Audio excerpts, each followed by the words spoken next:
Good morning and happy Tuesday 10 at 10. I am your host and bakery influencer, Richard Charpentier. So every Tuesday we get together to answer your questions. So let's get started. So our first question today is regarding someone who's looking to obtain the standard protocol for flour intended for making croissant and cakes.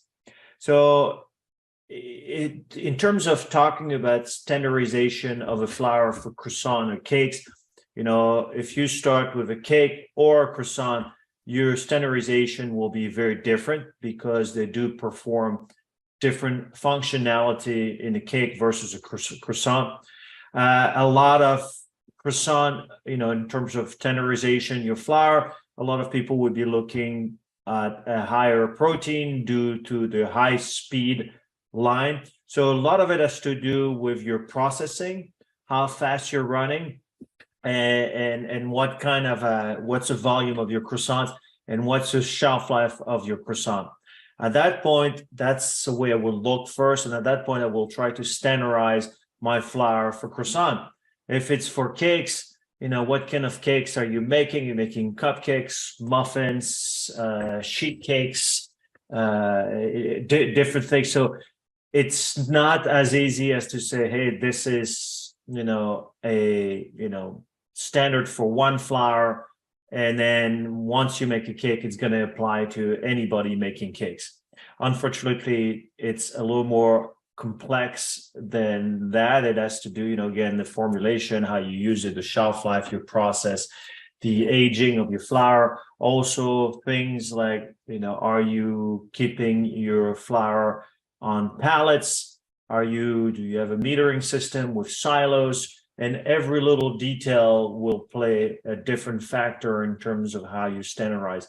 But if you go into standardization, once you know what it is, you can perform analytical tests with your QA QC. It's always a good thing to do it yourself and not just rely strictly on the C of A, which they're great. We in the US, we tend to get a lot of the farinographs.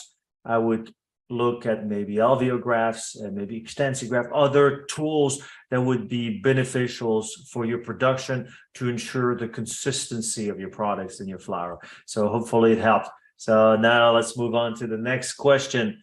We have a question regarding calcium chloride help to prevent the sinking of inclusion in a cake batter.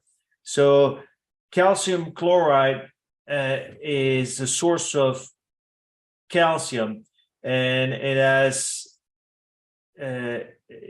being used in an application to replace salt in breads to reduce the amount of sodium, because you're removing the sodium and replaced by the calcium.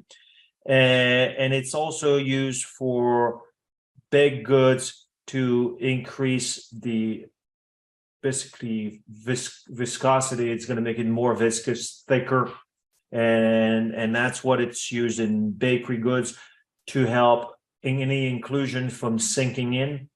And a lot of it has to do first with your formulation. How much sugar do you have? How do you mix? How much aeration? And if all fails, calcium chloride can be used to stabilize your batter and thicken the batter to prevent having all the either blueberries or chocolate chip going all the way to the bottom of your batter, which could be not good because you don't get a proper distribution. So that's one way to do so. There's a lot of great resources on it, and if you want a little more information, there's information on calcium chloride on Bakerpedia page where you can search, and on top of it, it's free. So I recommend doing that. But hopefully it helped out with your question. So now for our last question, what kind of additives which shorten the bite of buns? So there's a lot of things to make it shorter. Fat will soften the bite. The tougher bite has to do also with the protein and the type of fermentation you're doing for your application, for your buns. Fat emulsifiers would also soften the bite. Sugar, depending on, I don't know how much sugar. If you don't have any sugar and if you do a very lean dough, sugar will help soften the bite. Shortening the bite, I would recommend working with enzyme. Amylases are great for that too, because they will soften or shorten the bite. I don't necessarily recommend going with proteases, which are attacking the protein, because that could really collapse your volume, but that will also shorten the bite.